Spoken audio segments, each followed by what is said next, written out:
My name is CJ Finley, and I thrive on life. Catch me on the Jesse T Show.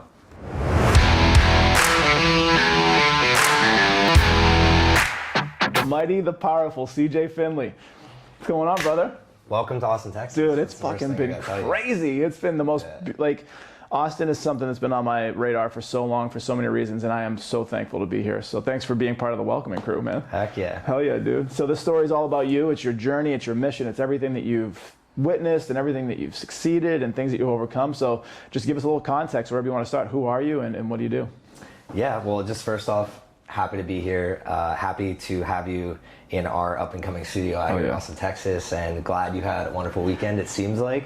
And if you're ever back in Austin, Texas, would love to have you again. So for all those listeners out there, my name is CJ Finley. As you have heard, we are here in Austin, Texas.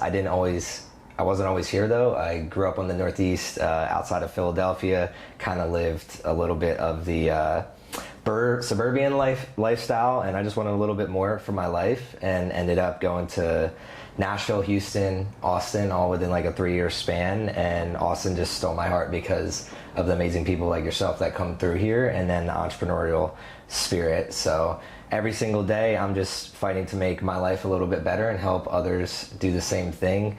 I'm a huge serve over sell type of person, so how can I just wake up and improve my own life spiritually, mentally, physically, and then kind of let that bleed over into other people. I'm sure we'll kick it into some other things, but that's really all I do every single day, is just try to figure out how to get a little bit better. Hell yeah, dude. So you grew up in the Northeast, and same, I grew up in Boston, so I know all about the grind. I know about like the hustle. I know about the cold weather. I know about the snow. So what was it like for you as a kid in the Northeast? What were some of the things that you're into, and like how did you see some of the shades of what you do now kind of glimmering through, like sports, or what were you into? Yeah, so two things actually when I was younger. So the one thing I'm very happy about growing up in the Northeast is they teach you this grit. Yes. I mean, when it's 20 degrees, 30 degrees, you're shoveling snow off your car, the fact that so many people there don't even know like the Austins of the world exist, and they just continue to just work their asses off, as I would say, for something better for not only themselves but their family. And that's really what I saw with my family. I was very fortunate to have two parents that put a lot of time and energy into my brother and I, and just growing up seeing how hard they work kind of like instilled this work ethic in me. And the first outlet really was sports, like team sports, soccer, hockey, baseball, basketball. I was doing it all, and it really just taught me the core values side of the world. And that's what has helped me in entrepreneurship, is just understanding that like if you have 11 guys on the soccer field, you can't just rely on one. And entrepreneurship is very much the same way. You have to rely on relationships. And how do you kind of like mesh this team together. So beyond the core values, I also kind of like was dabbling in the entrepreneurial world without knowing it. Like there was no YouTube or Instagram. Right.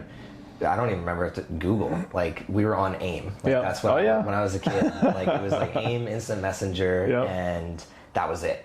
And then really it stemmed from, okay, you start approaching 13, 14, 15, 16. I'm mowing the lawn and doing that stuff for some cash, but you start hearing in my family, like the chirpings of like, you're gonna have to get a job like, at some point.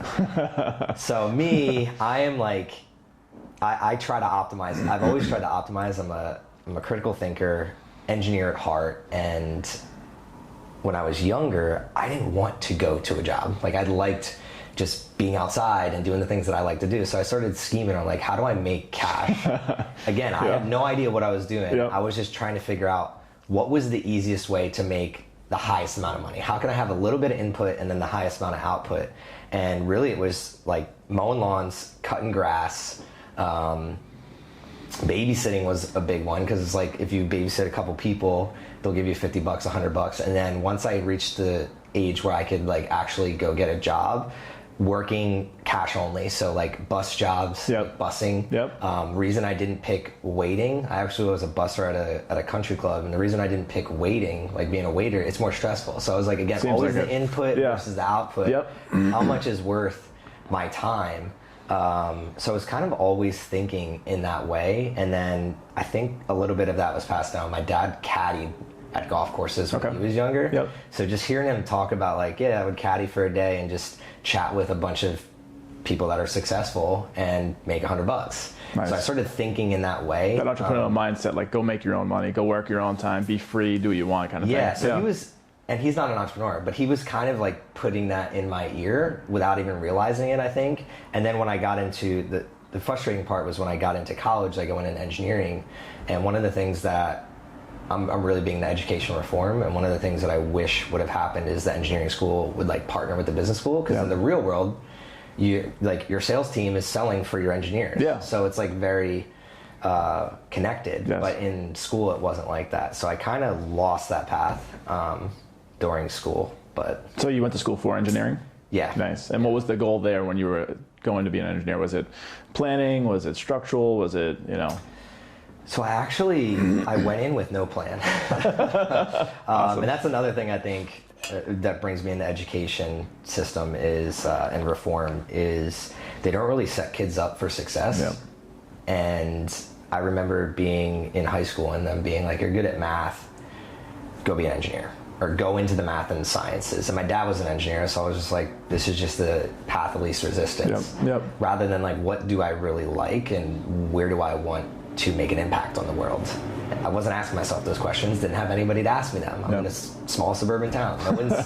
No one's asking you that. They're just like, you go to college, you get a clap, right? So it was a kick in the pants when I went to school, and I started off non-declared engineering, so you just take the regular classes, and then I had to declare, went to bioenvironmental first, and I couldn't do the chemistry and the bio. Okay. Not that, let me switch words. I could have done it, but found out I wasn't passionate about it, so I wasn't doing well. And started searching, like, am I gonna quit? Am I gonna go into sports and exercise science? Am I gonna like pivot completely out? And I found systems and industrial engineering, and I was reading the curriculum, and it was all about how do you improve things. Nice. And one of my first classes I remember was like something about like workforce improvement. So like it was ergonomics. Okay. You go into, they basically, as a consultant, you go into a business and you figure out from literally the chair you're sitting in to how they're making their money, how do you improve? And I remember this class because the teacher specifically would say, you're gonna be disliked. Because when you come into somebody's den and you tell them to do things, they don't want to change. Nope. And that is what kind of like caught me, is like, I'm kind of a competitive person. I can deal with kind of conflict. Sure. I kind of like it a little bit. This kind of seems like the path for me, where I want to help people improve that don't even know that there's an option to improve.